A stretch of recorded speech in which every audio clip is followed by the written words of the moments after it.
আসসালামু আলাইকুম, আমি আদিবা। আজকে আমি তোমাদের জৈব যৌগ থেকে আরও দুটো বোর্ড কোশ্চেনের সলিউশন করে দেব। আমি এখানে নিয়েছি হচ্ছে ময়মনসিংহ বোর্ড 2020 সালের একটা কোশ্চেন, আর এটা হচ্ছে দিনাজপুর বোর্ড 2020 সালের কোশ্চেন। তোমরা জানো ময়মনসিংহ আগে জেলা ছিল, এখন বিভাগ হয়েছে।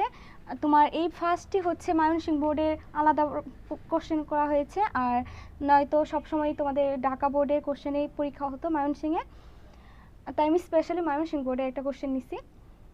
আচ্ছা, তাহলে ফার্স্ট আমি এটাই সলিউশন দিব। এখানে গ নাম্বার কোশ্চেন হচ্ছে এ যৌগ থেকে ইথেন উৎপন্ন করো। এই যৌগ থেকে ইথেন উৎপন্ন করো। এই যৌগটা কি? দেখো, এই যৌগটা হচ্ছে 3টা কার্বন, আর এখানে হচ্ছে অ্যাসিডের একটা তোমার মূলক দেওয়া আছে। তার মানে এটা কি? Propanoic acid. এটা হচ্ছে প্রোপানয়িক অ্যাসিড। তাহলে লিখি এখানে প্রোপানয়িক অ্যাসিড। প্রোপানয়িক অ্যাসিড, এটার নাম কি লিখে দিতেছি বাংলায়। তোমরা যদি ওগুলো জানো সবাই, তাও লিখে দিতেছি প্রোপানয়িক অ্যাসিড। তোমাদের বলছে প্রোপানয়িক অ্যাসিড থেকে ইথেন উৎপন্ন করো। দেখো, প্রোপানয়িক অ্যাসিডের সবসময় কার্বন সংখ্যা 3টা, কিন্তু ইথেনে কয়টা? ইথেনে অবশ্যই 2টা। তার মানে তোমার কার্বন সংখ্যা একটা কমাতে হবে। আর তোমরা জানো কার্বন সংখ্যা কমানোর জন্য সবসময় ডিকার্বক্সিলেশন বিক্রিয়া ইউজ করা হয়, আর কার্বন সংখ্যা বাড়ানোর জন্য সবসময় উডস বিক্রিয়া ইউজ করা হয়। এই 2টা বিক্রিয়া খুব ইম্পর্টেন্ট তোমাদের এই বইয়ের এই চ্যাপ্টারের সৃজনশীল আনসারের জন্য। তাহলে আমি প্রোপানয়িক অ্যাসিডকে ইথেন বানানোর জন্য অবশ্যই ডিকার্বক্সিলেশন বিক্রিয়াটা এখানে ইউজ করব। ডিকার্বক্সিলেশন বিক্রিয়ার জন্য তোমাদের সব সময় হচ্ছে সোডিয়াম প্রোপানয়েড লাগবে। তার মানে আমার এটাকে হচ্ছে সোডিয়াম প্রোপানয়েড বানাতে হবে, তারপর ইথেন বানাতে হবে। তাহলে আমি এটাকে সোডিয়াম প্রোপানয়েড বানাই।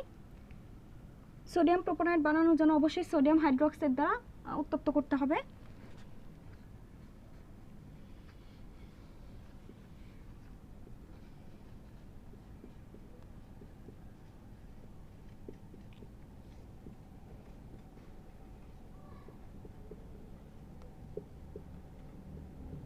সোডিয়াম প্রোপানয়েড প্লাস উৎপন্ন হবে হচ্ছে পানি। এখন এই সোডিয়াম প্রোপানয়েডকে যদি আমি ডিকার্বক্সিলেশনের মাধ্যমে ইথেন বানাই, তাহলে আমার ওই বি যৌগটা উৎপন্ন হবে। সরি, বি যৌগ না, এখানে এ যৌগ থেকে শুধুমাত্র ইথেন উৎপন্ন করতে বলছে, বি যৌগ তো মিথেন। তাহলে আমি ডিকার্বক্সিলেশন বিক্রিয়াটা এখানে ইউজ করতেছি।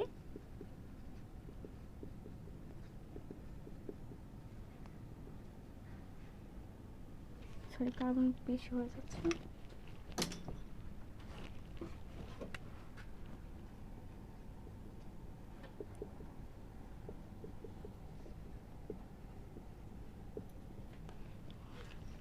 দেখো, এখানে কার্বন একটা কমে যাবে, কমে ইথেন উৎপন্ন হবে। ইথেনের সংকেত হচ্ছে CH3, একটা বন্ড CH3 প্লাস হচ্ছে সোডিয়াম কার্বনেট উৎপন্ন হবে। তাহলে আমরা আমাদের কাঙ্ক্ষিত ইথেন পেয়ে গেলাম। এটাই হচ্ছে ইথেন। তাহলে এটার ব্যাখ্যাটা হচ্ছে তোমরা এভাবে দেবা যে উদ্দীপকের এ যৌগটি হচ্ছে প্রোপানয়িক অ্যাসিড। নিম্নে প্রোপানয়িক অ্যাসিড থেকে ইথেন উৎপন্ন হওয়ার সমীকরণগুলো ব্যাখ্যা করা হলো। তারপর লিখবা যে প্রোপানয়িক অ্যাসিডকে সোডিয়াম হাইড্রোক্সাইডের সাথে উত্তপ্ত করলে সোডিয়াম প্রোপানয়েড উৎপন্ন হয়। সোডিয়াম প্রোপানয়েড এটা কিন্তু একটা লবণ। তারপর সোডিয়াম প্রোপানয়েডকে ক্যালসিয়াম অক্সাইডের উপস্থিতিতে সোডিয়াম হাইড্রোক্সাইডের সাথে উত্তপ্ত করলে ইথেন উৎপন্ন হয়, প্লাস হচ্ছে সোডিয়াম কার্বনেট উৎপন্ন হয়। ফার্স্টে তুমি এই বিক্রিয়ার ব্যাখ্যাটা লিখবা, তারপর এই বিক্রিয়াটা দিবা, নীল কালি ইউজ করবা এখানে। তারপর আবার এই বিক্রিয়ার ব্যাখ্যাটা দিবা, তারপর হচ্ছে এই বিক্রিয়াটা লিখবা। মানে কিছুটা ব্যাখ্যা, তারপর বিক্রিয়া, আবার কিছুটা ব্যাখ্যা, তারপর বিক্রিয়া, এভাবে লিখবা। আচ্ছা, তাহলে এটা গ নাম্বার আনসার শেষ হলো।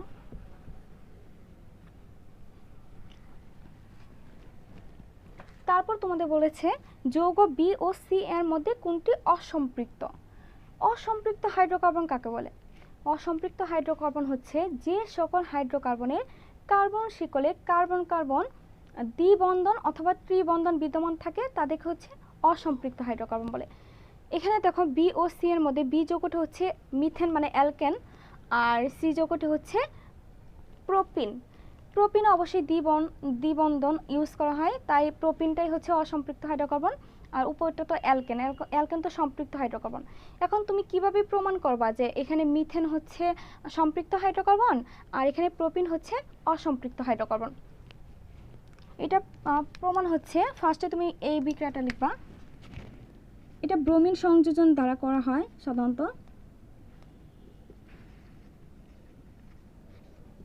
No reaction,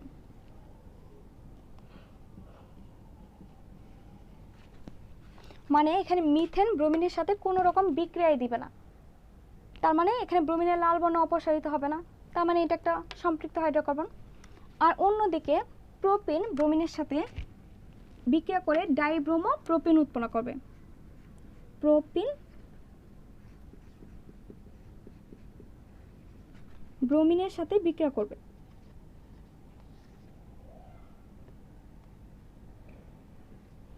dibromo propane.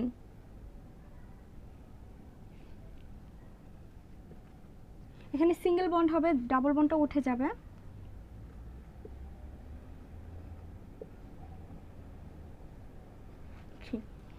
এটার নাম হচ্ছে কি ডাইব্রোমো প্রোপেন।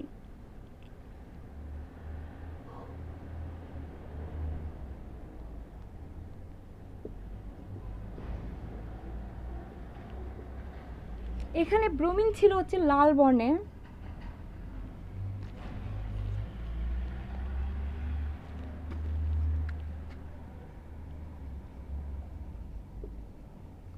আর ডাইব্রোমো প্রোপেনটা হবে হচ্ছে বর্ণহীন। তার মানে এখানে ব্রোমিনের লাল বর্ণ অপসারিত হয়েছে, তার মানে এটা একটা অসম্পৃক্ত হাইড্রোকার্বন। এটার বিক্রিয়া ব্যাখ্যাটা হচ্ছে তোমরা এইভাবে দেবা যে উদ্দীপকের বি যৌগটি হচ্ছে অ্যালকেন অর্থাৎ মিথেন এবং সি যৌগটি হচ্ছে প্রোপিন মানে অ্যালকিন। নিম্নে প্রোপিন এবং মিথেনের মধ্যে অসম্পৃক্ততা প্রমাণ করা হলো। তারপর লিখবা যে মিথেন ব্রোমিনের সাথে বিক্রিয়া কোনো রকম বিক্রিয়া দেয় না, এখানে হচ্ছে ব্রোমিনের লাল বর্ণ অপসারিত হয় না, তাই মিথেন হচ্ছে একটা সম্পৃক্ত হাইড্রোকার্বন।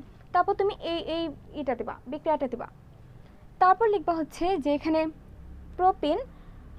প্রোপিনকে লাল বর্ণের ব্রোমিন লবণের সাথে সংযুক্ত করলে প্রোপিন লাল বর্ণের ব্রোমিন লবণের সাথে বিক্রিয়া করে ডাইব্রোমো প্রোপিন উৎপন্ন করে, আর এই বিক্রিয়া হচ্ছে ব্রোমিনের লাল বর্ণ অপসারিত হয়।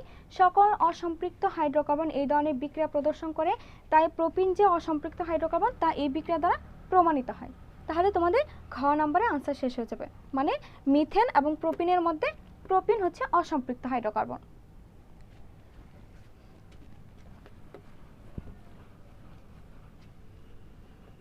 আচ্ছা, তারপর তোমাদের দিনাজপুর বোর্ড 2020 সালের কোশ্চেনটা হচ্ছে বলছে একটা তোমাদের হিংস দেওয়া আছে, তারপর এখানে বলছে যে এক্স যৌগটি অসম্পৃক্ত হাইড্রোকার্বন ব্যাখ্যা করো। এক্স যৌগটা কি আগে এটা নির্ণয় করে, ফার্স্টে আমি এই বিক্রিয়াটা এখানে লিখব।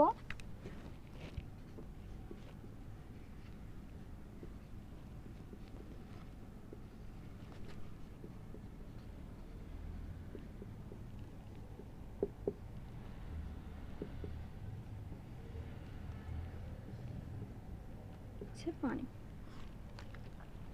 তাহলে দেখো এখানে এই সোডিয়াম উঠে যাবে, তার মানে এখানে সোডিয়ামটা উঠে যাবে, এইখানে ক্লোরিন বাদ যাবে, আবার এখানে OH, এই OH একটা বাদ যাবে, আর একটা হাইড্রোজেন এখানে সংযুক্ত হবে। তাহলে কি দাঁড়ায়, আরেকটা হাইড্রোজেন যদি এখানে সংযুক্ত হয়, বাকিগুলো তো সব বাদ, কারণ এখানে তোমার উৎপাদে যা ছিল, বিক্রিয়কে যা ছিল উৎপাদে তা উৎপন্ন হয়েছে। তাহলে এখানে আরেকটা হাইড্রোজেন সংযুক্ত হলে এটা দাঁড়ায় হচ্ছে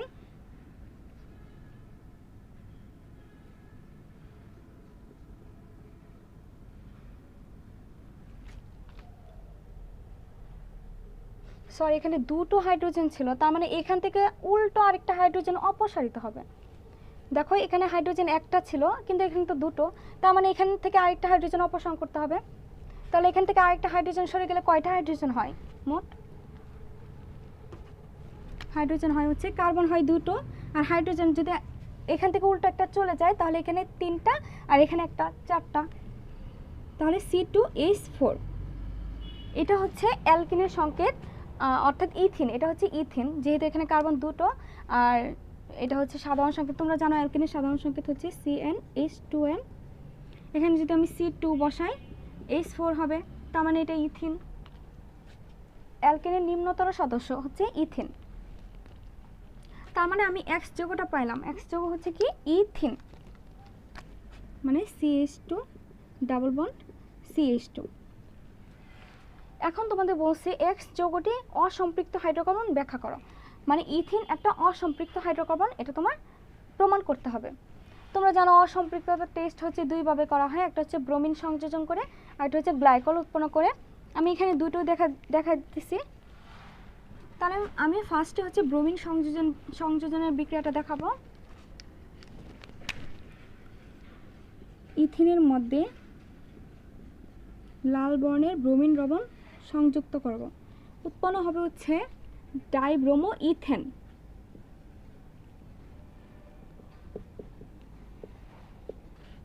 দেখো এখানে ডাবল বন্ড উঠে যাবে, সিঙ্গেল বন্ড হবে, এটার নাম হচ্ছে কি ডাইব্রোমো ইথেন।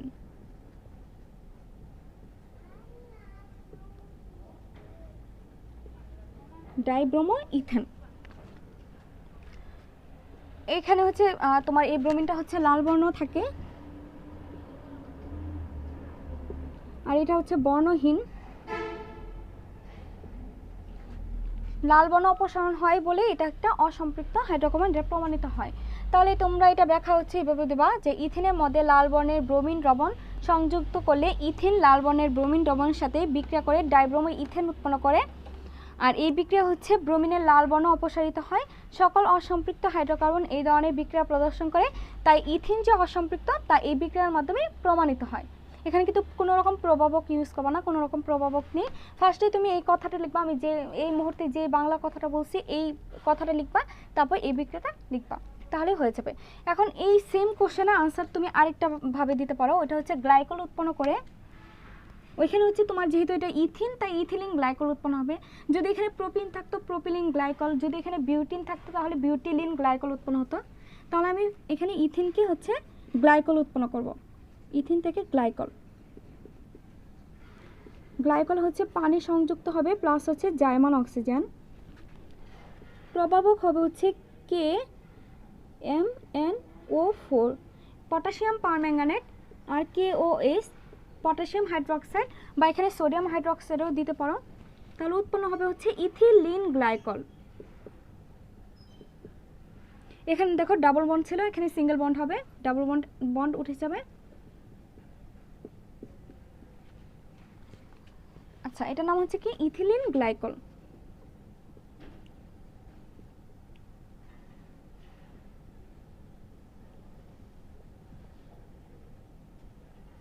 Ethylene glycol. এটার ব্যাখ্যাটা হচ্ছে তোমরা এইভাবে দিবা যে ইথিনের মধ্যে গোলাপি বর্ণের এই পটাশিয়াম পারম্যাঙ্গানেট হচ্ছে গোলাপি বর্ণের, তাহলে ইথিনের মধ্যে পটাশিয়াম পারম্যাঙ্গানেটের গোলাপি বর্ণের দ্রবণ এবং পটাশিয়াম হাইড্রোক্সাইড সংযুক্ত করলে ইথিন এগুলোর সাথে বিক্রিয়া করে ইথিলিন গ্লাইকল উৎপন্ন করে। তারপর তুমি লিখবা যে এখানে পটাশিয়াম পারম্যাঙ্গানেটে হচ্ছে গোলাপি বর্ণ অপসারিত হয়। সকল অসম্পৃক্ত হাইড্রোকার্বন এই ধরনের বিক্রিয়া প্রদর্শন করে, তাই ইথিন যে একটা অসম্পৃক্ত হাইড্রোকার্বন তা এই বিক্রিয়া দ্বারা প্রমাণিত হয়। তারপর তোমরা ব্র্যাকেটে লিখবা যেখানে পটাশিয়াম পারম্যাঙ্গানেট আর পটাশিয়াম হাইড্রোক্সাইড বিক্রিয়া করে যেই জার্মান অক্সিজেন উৎপন্ন করে সেই জার্মান অক্সিজেন এবং বিক্রিয়ার পানি দ্বারা ইথিন জারিত হয়ে ইথিলিন গ্লাইকল উৎপন্ন হয়। তার মানে এখানে ফার্স্টে হচ্ছে পটাশিয়াম পারম্যাঙ্গানেট আর পটাশিয়াম হাইড্রোক্সাইড বিক্রিয়া করবে, তারপর এই দুইটা বিক্রিয়া করে যে জার্মান অক্সিজেন উৎপন্ন করবে সেই জার্মান অক্সিজেন আর পানি বিক্রিয়া করবে হচ্ছে ইথিনের সাথে, এভাবে হচ্ছে ইথিলিন গ্লাইকল উৎপন্ন হবে। তোমাদের সহজ বিক্রিয়া হচ্ছে এটা, তোমরা এটা আনসার অবশ্যই যে কোনো একটা বিক্রিয়া লিখবা, তোমরা এটা চালিয়ে লিখতে পারো। আবার কারো কাছে যদি এটা সহজ লাগে তাহলে এটা দিবা, দুটা বিক্রিয়া দিবা না, যে কোনো একটা বিক্রিয়া ইউজ করবা। তাহলে প্রমাণিত হলো যে ইথিন একটা অসম্পৃক্ত হাইড্রোকার্বন।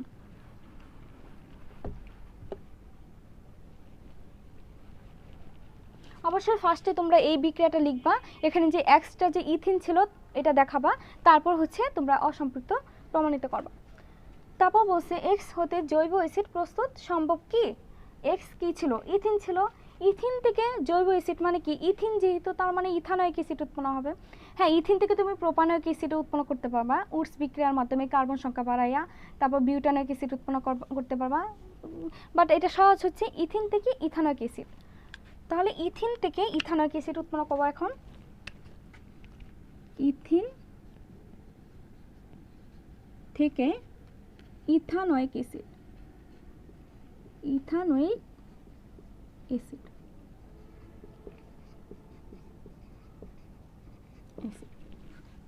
তাহলে আমি ফার্স্টে লিখে ফেলি ইথিন। এটাও তোমাদের আমি দুইভাবে দেখা দেব, একটা হচ্ছে সহজভাবে, আরেকটা একটু ঘোরা, ওটাও সহজ কিন্তু ওটা হচ্ছে তোমার অ্যালকিন থেকে অ্যালকেনে নিয়ে তারপর করতে হবে। এটা হচ্ছে পানি সংযোজন বিক্রিয়া, তোমাদের বইয়ে দেখবা পানি সংযোজন বিক্রিয়া আছে।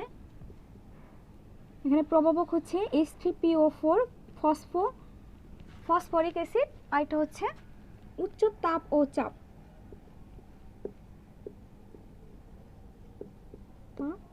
চাপ। এখানে মূলত হচ্ছে 300 ডিগ্রি সেলসিয়াস তাপমাত্রা আর 60 ATM চাপ। আমি ওটা লিখি নাই কারণ তোমরা অনেকেই প্রভাবকটা মনে রাখতে পারো না, তখন তোমরা উচ্চ তাপ ও চাপ ইউজ করবা। এখানে উচ্চ তাপ ও চাপ লিখবা আর নিচে লিখবা হচ্ছে ফসফরিক অ্যাসিড। এটা বাংলায় লিখতে পারো ফসফরিক অ্যাসিড বা এরকম সংকেত আকারেও লিখতে পারবা। উৎপন্ন হবে হচ্ছে অ্যালকোহল, মানে ইথিন থেকে ইথানল উৎপন্ন হবে। তাহলে আমি এখানে ইথানল লিখলাম, ইথানল উৎপন্ন হয়েছে। এখন এই ইথানলকে যদি আমি দুইবার জার্মান অক্সিজেন দ্বারা উত্তপ্ত জারিত করি তাহলে তোমার ইথানোয়িক অ্যাসিড পেয়ে যাব। তাহলে লিখি আমি, আচ্ছা এটা আমি একটু নিচে লিখতেছি।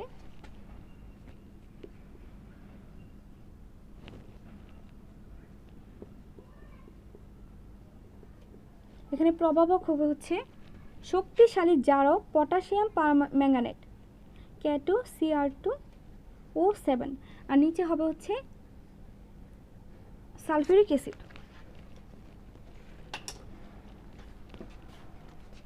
Sulphuric acid. উৎপন্ন হবে হচ্ছে অ্যালডিহাইড, মানে ইথানল উৎপন্ন হবে প্লাস পানি উৎপন্ন হবে। এখন দেখো ইথানলে এই কার্বনটাও কিন্তু এখানে কাউন্ট হয়েছে, এটা তোমরা অনেকেই ভুল করো। এই মূলকের যে কার্বনটা এটাও কিন্তু এখানে কাউন্ট হবে।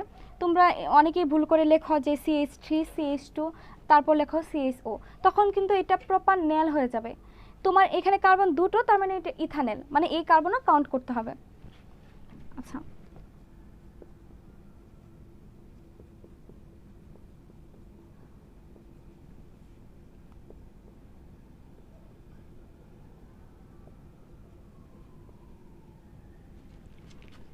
এখানে উৎপন্ন হবে হচ্ছে ইথানোয়িক অ্যাসিড, ইথানোয়িক অ্যাসিড। এখন এই মাঝখানে জায়গাটা আমি ফাঁকা রাখছি আরেকটা কারণে, মানে আরেকটা কিভাবে করা যায়, আরেক ধাপে কিভাবে করা যায় ওটা দেখাবো।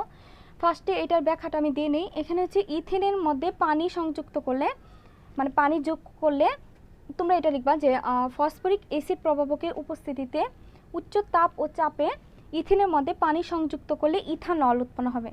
ইথানলকে শক্তিশালী জারক পটাশিয়াম ডাইক্রোমেট এবং সালফিউরিক অ্যাসিড দ্বারা জারিত করলে প্রথমে হচ্ছে ইথানল উৎপন্ন হবে ও পরবর্তীতে ইথানোয়িক অ্যাসিড উৎপন্ন হবে। এখন আমি আরেকভাবে এটা করা দেব।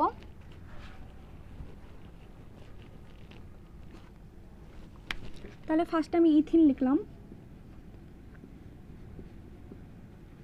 ইথিনকে হচ্ছে ফার্স্ট আমি হ্যালাইড বানাবো। তাহলে আমি হ্যালাইডের জন্য HCl যুক্ত করলাম। এটা কিন্তু হাইড্রোক্লোরাইড গ্যাস, এটা হাইড্রোক্লোরিক অ্যাসিড না, এটা একটা গ্যাস। এখানে প্রভাবক হবে হচ্ছে HV, মানে মৃদু সূর্যালোক। উৎপন্ন হবে হচ্ছে অ্যালকাইল হ্যালাইড, মানে CH3CH2Cl উৎপন্ন হয়েছে। এখন এটাকে যদি আমি সোডিয়াম হাইড্রোক্সাইড দ্বারা জারিত করি তাহলে হচ্ছে অ্যালকোহল উৎপন্ন হবে।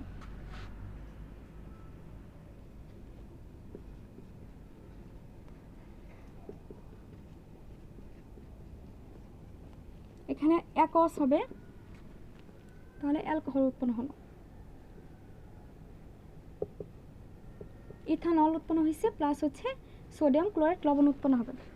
তাহলে দেখো এটা আরেকভাবে করা যায়, ইথিনকে হচ্ছে অ্যালকাইল হ্যালাইড বানায় তারপর হচ্ছে এবার উৎপন্ন করা যায়।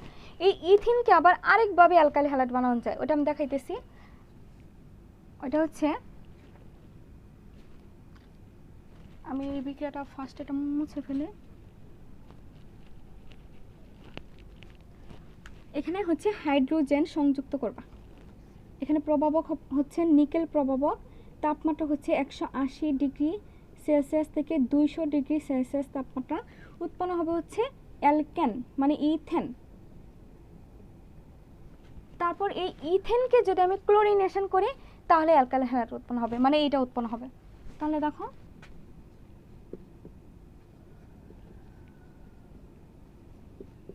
ক্লোরিনেশন করলাম, প্রভাবক HB হবে।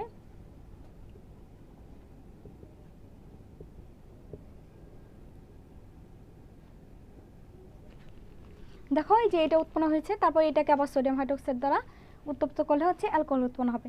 তাহলে দেখো দেখো ইথিন থেকে ইথানোয়িক অ্যাসিড 3 ভাবে বানানো যায়। তোমাদের কাছে যেটা সহজ মনে হবে তোমরা ওইভাবে করবা। আর অবশ্যই তোমরা ফার্স্টে বিক্রিয়া লিখবা, ব্যাখ্যা দিবা, তারপর হচ্ছে তোমরা বিক্রিয়া লিখবা, দেন আবার ব্যাখ্যা দিবা। তার মানে ধরো এই বিক্রিয়াটা লিখছো, তাহলে এটার ব্যাখ্যাটা উপরে দিয়ে নেবা, তারপর এই বিক্রিয়াটা দিবা, আবার এই বিক্রিয়ার ব্যাখ্যাটা উপরে দিবা, তারপর এই বিক্রিয়াটা দিবা। এভাবে করে সবগুলো বিক্রিয়া এভাবে ফার্স্টে হচ্ছে ব্যাখ্যা দিবা, তারপর হচ্ছে বিক্রিয়া দিবা, এভাবে দেখতে সুন্দর দেখা যায়। নীল কালি তো ইউজ করবাই।